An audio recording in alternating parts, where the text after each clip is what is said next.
started making clothes for myself, and bought a second-hand sewing machine and a couple of patterns, and went from there.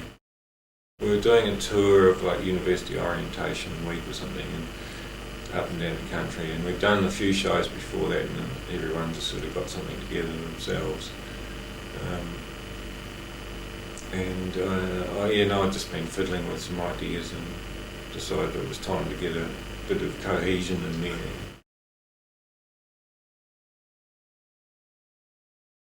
The first set of suits was so lopsided and ill-fitting that it didn't really matter. The twisted jacket, when we first wore it in London, actually spun off a little thing, and people started getting huge op-shop jackets and just doing them up with one sleeve and doing them up under the arm, and people were coming to gigs with it. I left them in the garden shed in Chorleywood in England because we thought we were going to be back. This was the end of 77 or 78, I suppose. And we came back to Australia and New Zealand to tour, and we just thought it was a tour and you're back, but it ended up being, 8 months or something before we got back there. And that sort of rotted into compost. The first black and white set, and the first actually what were known as the Zoot suits. The compost. Yeah, compost. and a set called the Kiddies, which was just a lot of shorts and stuff. They were only worn a little bit. Some of that evolved into a kind of a beach apparel.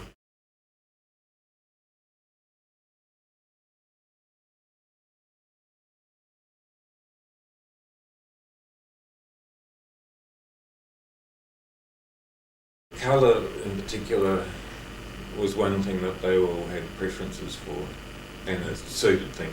Some people just suit colours better than others. Yeah.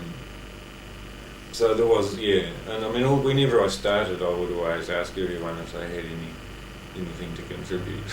That's good. And very seldom there was any real, apart from colours, if people had favourite colours at the time. Ironically, Neil was the first to split the dummy, and it was with a cosy that I'd asked everyone what they wanted, and Neil was the only one who had any ideas, and he said he thought he might like to wear shorts.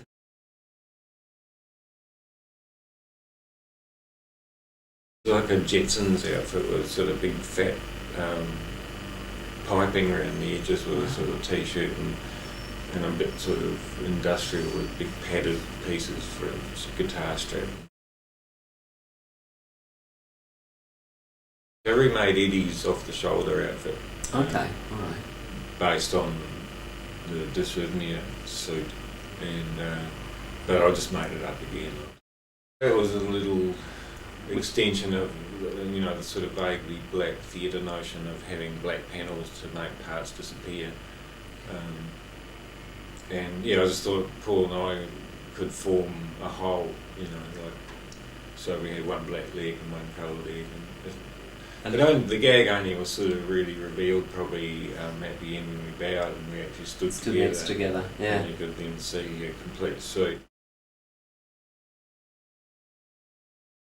It's one of the little pile of fabrics stored under split ends that was going to be made for the reunion tour. They're all going to be brocades and sort of a bit Edwardian or something. It's got a bias binding hemming device that goes on with the sewing machines. It just turns over bias onto a raw edge of the seam. What's great about this tour for me is it's very reminiscent of how I started with the band, which is just doing little sort of cameo things and being able to actually leave stage and watch it all. Everyone's able to enjoy that aspect of this show because everyone's just on and off for separate songs. Yeah. So it's actually a very nice thing to be able to step back, It's funny though that the classic sort of basin cut is so prevalent now, Eddie in particular, who had the best basin cut. Well, his hair is so thick it used to form a beautiful ledge, you could just get a human topiary here.